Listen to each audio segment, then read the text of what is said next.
Title: The Last Flame of Ekwe. A legendary tale of power, pride, and the mystery of destiny. In the red-soiled lands of Ekwe, a proud kingdom nestled between rivers and sacred hills in ancient Igbo land, there lived a warrior whose name thundered louder than drums.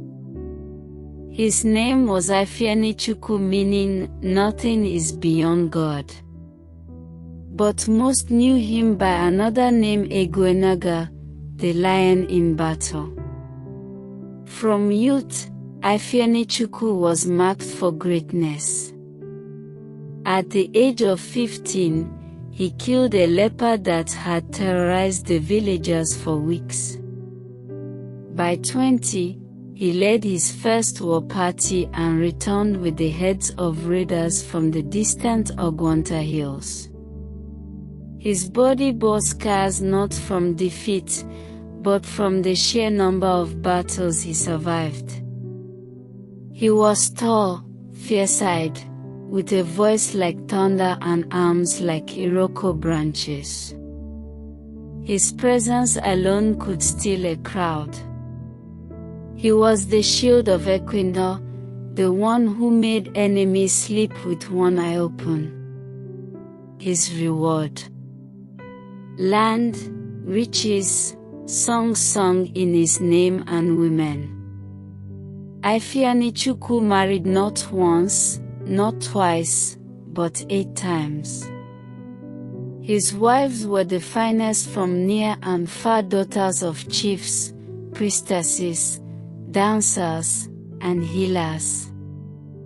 Each was welcomed into his household with feasting and fire. He stripped himself of pride and traveled to Umuk, his maternal village, a quiet place far from the war drums, known more for farmers and flute players than fighters. It was there his mother was born before marrying into Ekwe.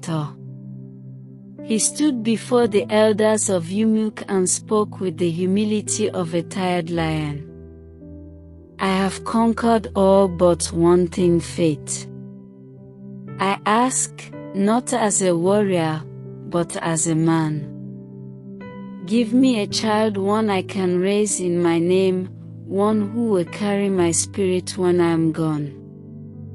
Moved by his plea, the elders offered him a boy named Chikamso, son of a widowed woman named Neoma.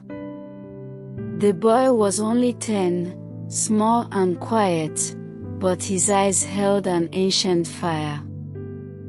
Ekwe took him home, not as a servant, but as a son.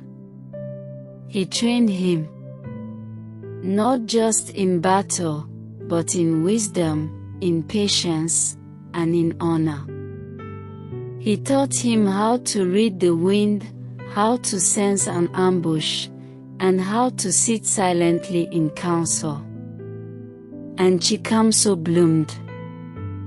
By 17, he had already defeated a challenger twice his size in a wrestling match. By 20, he led warriors to defend Ekwe from unexpected raiders. The people began to whisper again, not in mockery, but in awe. The lion's fire did not die, it passed on. Chikamso fights like his father, but with more wisdom. But as the years passed, whispers began to circle the village. The lion has no cubs. So much strength, yet no seed. The gods must be angry. Wives came and left in silence. Some were accused of witchcraft. Others wept in the shrines. Still, Ekwe remained without a child.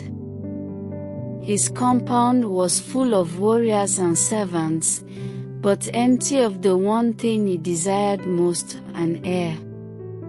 He tried everything. Sacrifices were made.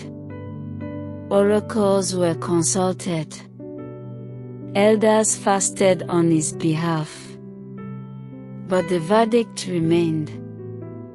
His hands were made for war, not for cradling. Despite this, Ifeanyichukwu remained proud. He believed his name alone would live forever. But pride has limits. And time humbles even the strongest.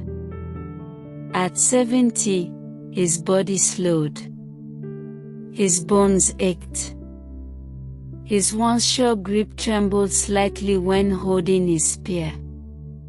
And for the first time in his life, he felt fear not of death, but of being forgotten. The great warrior sat under the ancient ube tree one evening, watching the sunset, and said aloud, "I have fought for this land. I have bled for it. Yet, who will carry my fire?" And so, he made a decision that shocked the kingdom. When Ifeanyichukwu finally died at the age of 85, the entire region mourned. They buried him with honor, his sword in one hand, and his staff in the other.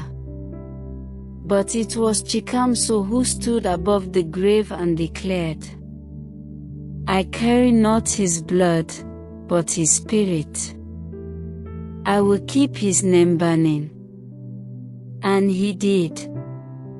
He rose to become not just a warrior, but a wise ruler. He united rival clans, built new roads, opened schools, and strengthened the kingdom with both sword and wisdom. And the story that lived on was not just about war. It was about a man who fought many battles but lost the one he could not win, the will of fate. And yet, in surrendering to it, he found his greatest victory. Because sometimes, life is not in what you control but in what you let go. And so they say in Ekwe to this day. A man may choose his wives, his wars, and his weapons, but only destiny chooses the true heir.